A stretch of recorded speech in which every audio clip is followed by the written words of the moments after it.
কি হলো শ্যামা? তুমি তুমি এখনো ঘুমোওনি?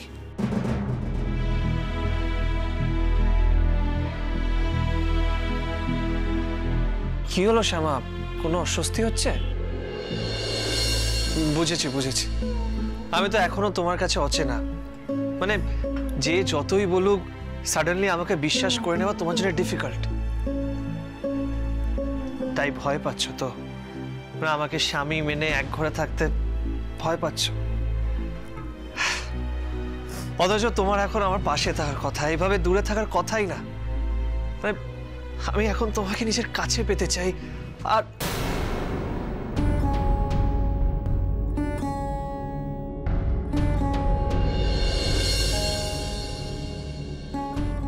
ভয় পেও না শ্যামা, তোমার সম্মতি না পেলে আমি তোমাকে স্পর্শ করব না।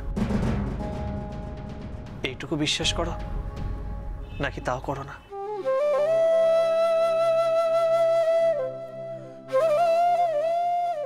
করি, কিন্তু কিন্তু কি শ্যামা? আর কতক্ষণ ধরে এইভাবে দাঁড়িয়ে থাকবে? যাও গিয়ে ঘুমিয়ে পড়ো, আর আমিও সোফায় ঘুমিয়ে পড়ি।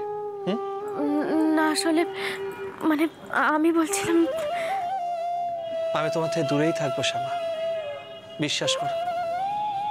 তুমি যতক্ষণ না আমার কাছে আসছো, আমার কাছে ডেকে নিচ্ছ, আমি তোমার কাছাকাছি যাব না।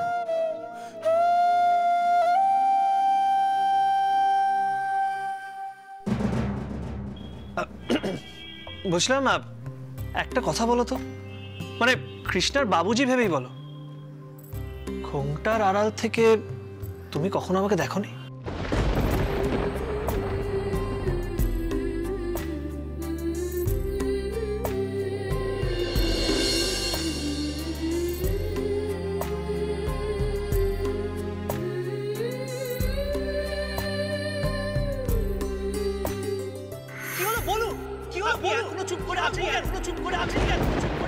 আপনি তো আশ্চর্য মেশ, আপনি তো আশ্চর্য মেশ। কেষ্টর জন্য মন খারাপ, কেষ্টর জন্য মন খারাপ। দেখা করতে যাচ্ছেন, দেখা করতে আমাদের কাউকে জানাবেন না, আমাদের কাউকে জানাবেন। দোষ হয় আপনি কেন চোখে জল ফেলবেন? কেন চোখে জল ফেলবেন? আজ আমার জবাব চাই, আজ আমার জবাব দিন আমাকে সামনে। না মানে তোমার সামনে তো অনেকবার আমি নিজের স্ত্রী, সরি মানে তোমার চলে যাওয়ার কথা বলেছি, তোমার প্রতি রাগ প্রকাশ করেছি। তোমার কি মনে হয়েছে আমার এই রাগ অন্যায় রাগ? না তবে তবে কি? কষ্ট হয়নি আমার জন্য? এক মুহূর্তের জন্য তুমি আমার জন্য কিছু ফিল করোনি?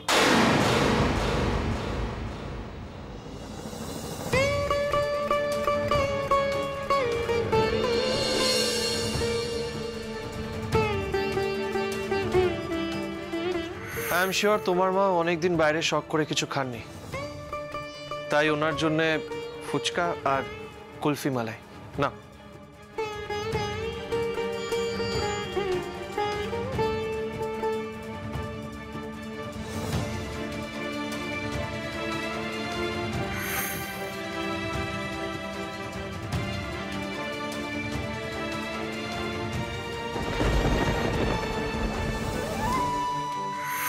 লাগবে না, আমার লাগবে না।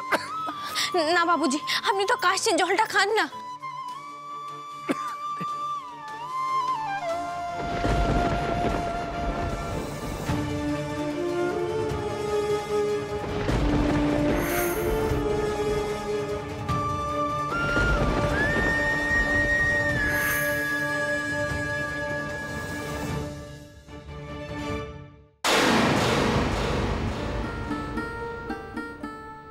বুঝতে পেরেছি যে নিখিলকে তুমি এতটা ভালোবেসেছো, যার জন্য তুমি তোমার সর্বস্ব সমর্পণ করে বসে আছো,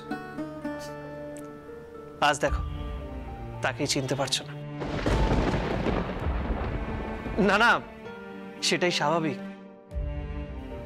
আমি এখন তোমার জন্য অপরিচিত মানুষ, আমাকে পরপুরুষ ভাবছো, তাই তোমার অস্বস্তি হচ্ছে। দেখো শ্যামা, আমি তোমার অনুভূতিকে ছোট করছি না।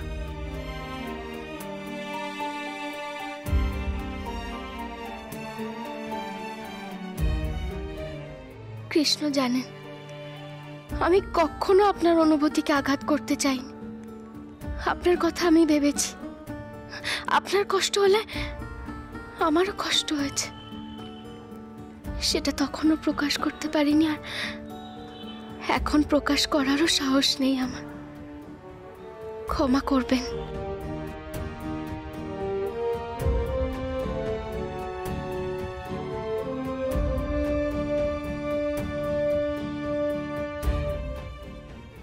ক্ষমা করবেন।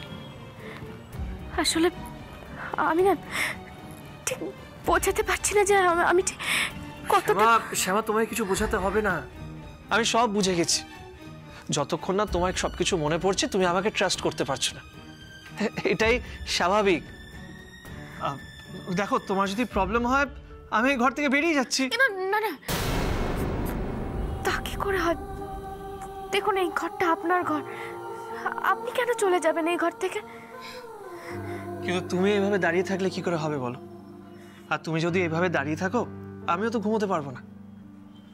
শোনো না, আমি গেস্ট রুমে শুয়ে পড়বো, আমি ঠিক ম্যানেজ করে নেবো, তুমি টেনশন নিও না। আমি বলছিলাম কি, তার চেয়ে না হয় আমি চলে যাই। শ্যামা, তুমি কেন যাবে? এটা তো তোমারও ঘর।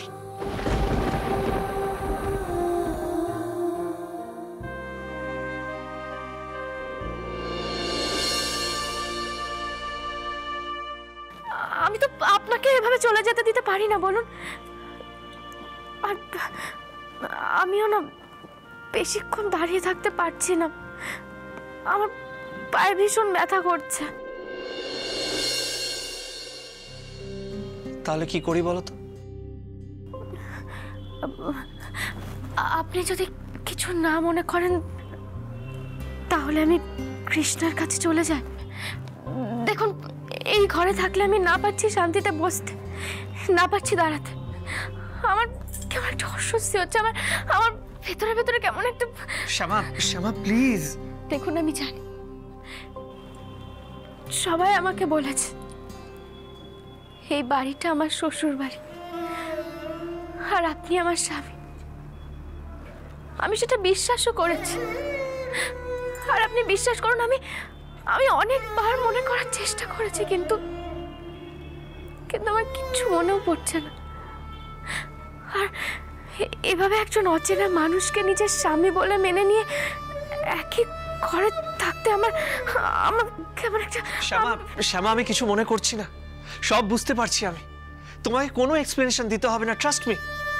তোমার যেভাবে ঠিক লাগে সেভাবে থাকো, ফিল কমফোর্টেবল। এত বছর ধরে তোমাদের জন্য ওয়েট করেছি,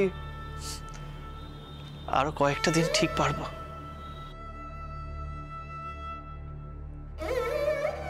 তুমি আমার চোখের সামনে আছো, কৃষ্ণা আমার মেয়ে আমার কাছে আছে, এটাই তো আমার কাছে বড় পাওনা।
You came.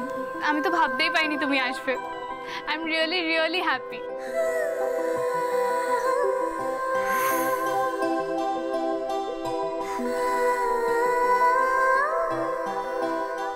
আমি জানি অনিরুদ্ধ, তুমি আমার জন্যই আজ এই বাড়িতে এসেছিলে। আমার সত্যিই খুব ভালো লেগেছে। আজকে যদি ওইসব ঝামেলা না হতো তাহলে তুমি আরও খানিকক্ষণ থাকতে পারতে, তোমার সঙ্গে আরও কিছুক্ষণ টাইম স্পেন্ড করতে পারতাম। তবে আমাদের নিশ্চয়ই আবার দেখা হবে। প্রথম দেখাতেই তুমি আমার মনের মধ্যে অনেকটা জায়গা করে নিয়েছো। I just wanted to say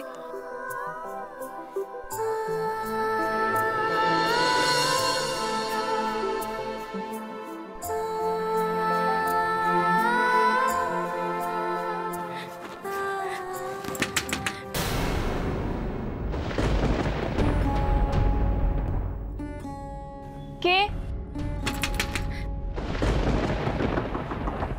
কে কে এসেছে দিদি ভাই? জানি না, দাঁড়া দেখছি।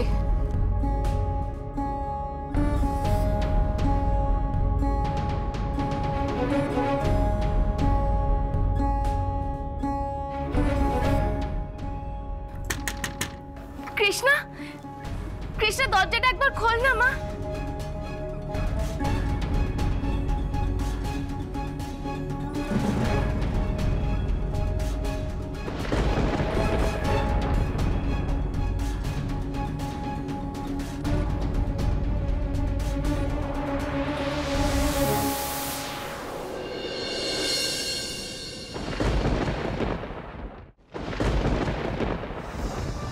কৃষ্ণা, কৃষ্ণা, মা কি হয়েছে তোমার? তুমি এখানে চলে এলে? বাবা কোথায় মা? বলছি শোন না মা, তোদের সঙ্গে আমি এই ঘরে থাকি।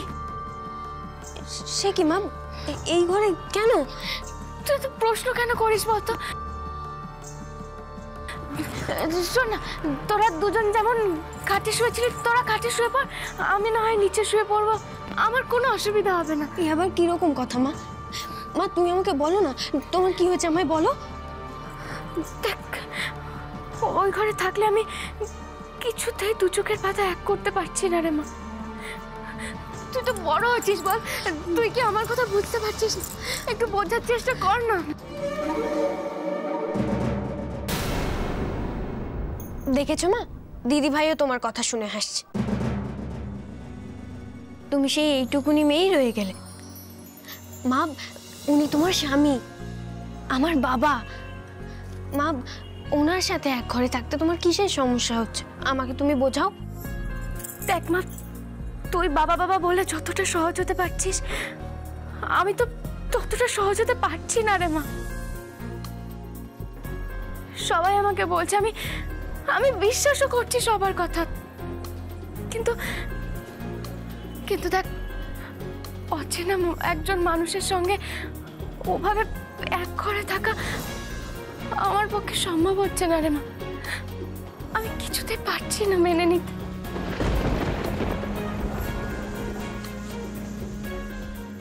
কৃষ্ণা, তোমার মাকে এই ঘরে ঘুমোতে দাও।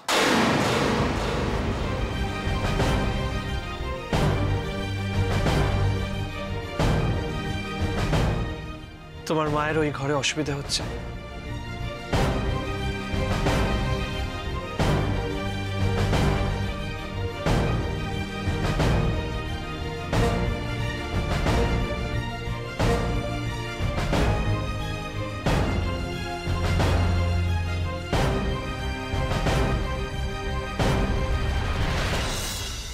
দেখলে তো মা, বাবার মনটা খারাপ হয়ে গেল।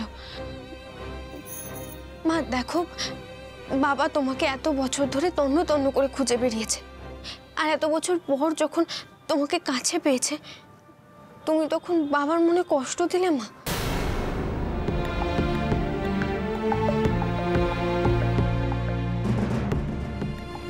মা না না, কৃষ্ণ বিশ্বাস কর, আমি ওনাকে কষ্ট দিতে চাইনি রে মা। উনি তো খুব ভালো মানুষ, কিন্তু মা আমি কিছুতেই তোকে বোঝাতে পারছি না রে মা। আমি কিছুতেই বোঝাতে পারছি না, আমার ভেতরে ভেতরে কি হচ্ছে আমি কিছুতেই বোঝাতে পারছি না তোকে।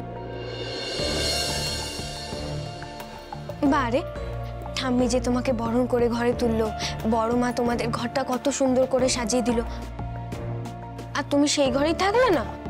কেন বুঝতে পারছিস না? আমি তো বলছি, আমার না কেমন একটা লাগছে। আমি আমি কাউকে বোঝাতে পারবো না মা। তুই আমাকে জোর করিস না, তুই আমাকে একটু বোঝার চেষ্টা কর। কৃষ্ণা শোনো, ওনাকে আর জোর করো না কৃষ্ণা, ওনার মাথায় চাপ পড়বে। তার চেয়ে বরং ওনার যেদিন সব কিছু মনে পড়বে সেদিনই উনি পাপার ঘরে যাবেন। ঠিক আছে দিদি ভাই, তুমি যখন বলছো। মা তুমি বিছানায় আমার জায়গায় শুয়ে পড়ো, আমি মেঝেতে বিছানা করে শুয়ে পড়ছি। না না, তুই কেন মেঝেতে শুবি? তোরা দুজন খাটে শুয়ে পড়, আমি নিচে শুয়ে পড়বো। আমি তো বলছি। ব্যাস, সুযোগ পেয়েছে আর অমনি ন্যাকামো শুরু হয়ে গেল। তোমরা দুজনেই একই বিছানায় ঘুমিয়ে যাও না, আমার তো কোনো সমস্যা নেই। আমি বরং মায়ের কাছে গিয়ে শুচ্ছি। মনি, বলছিলাম দেখো, এই ঘরটা তো তোমার ঘর, আর তোমার নিজের ঘর থাকতে তুমি অন্য কারোর ঘরে কেন যাবে? তুমি এখানে শুয়ে পড়ো না। তাহলে কি করব বলো? সারা রাত এখানে দাঁড়িয়ে আলোচনা চালিয়ে যাব? না না মনি, তুমি শুয়ে পড়ো না, আমরাও শুয়ে পড়বো। দাঁড়াও,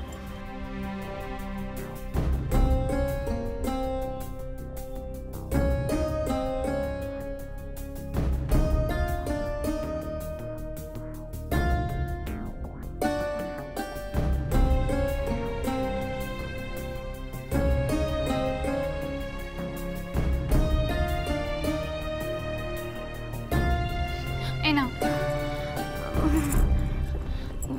যাও, তুমি শুয়ে পড়ো। আমি পেটে দিচ্ছি।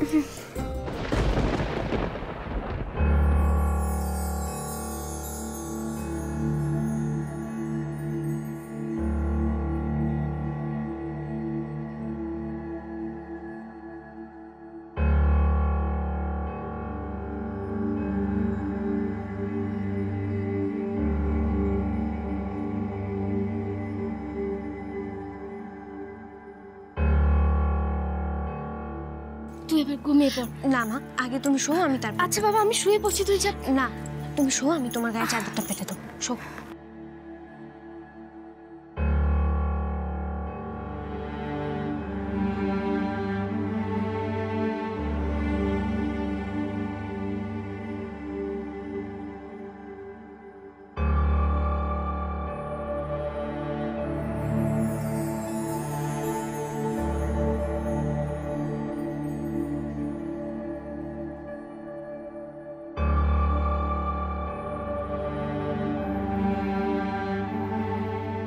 যা মা, এবার তুইও শুয়ে পড়।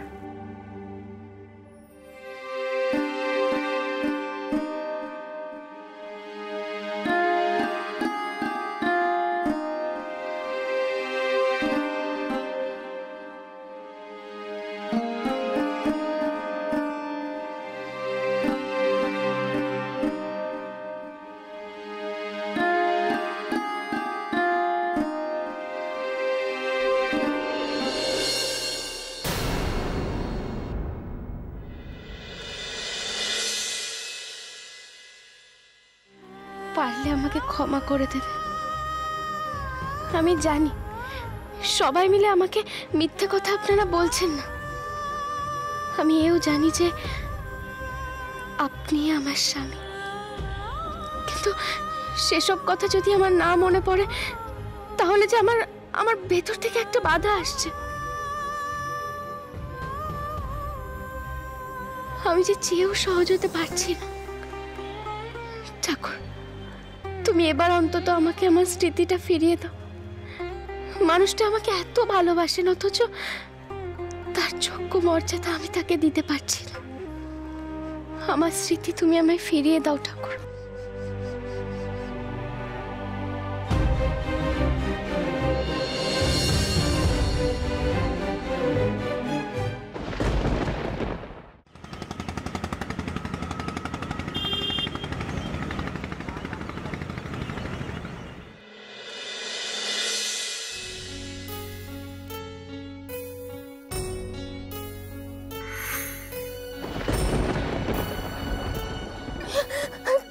কৃষ্ণা, কৃষ্ণা দেখে, আপনি সরুন, আপনি সরুন, আমি দেখছি।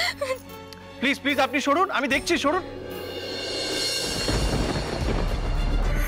ওই মানুষগুলোর জন্যে তোমার কাকিয়াকে আর আমাকে রাস্তায় রাস্তায় ভিক্ষে করতে হয়েছিল।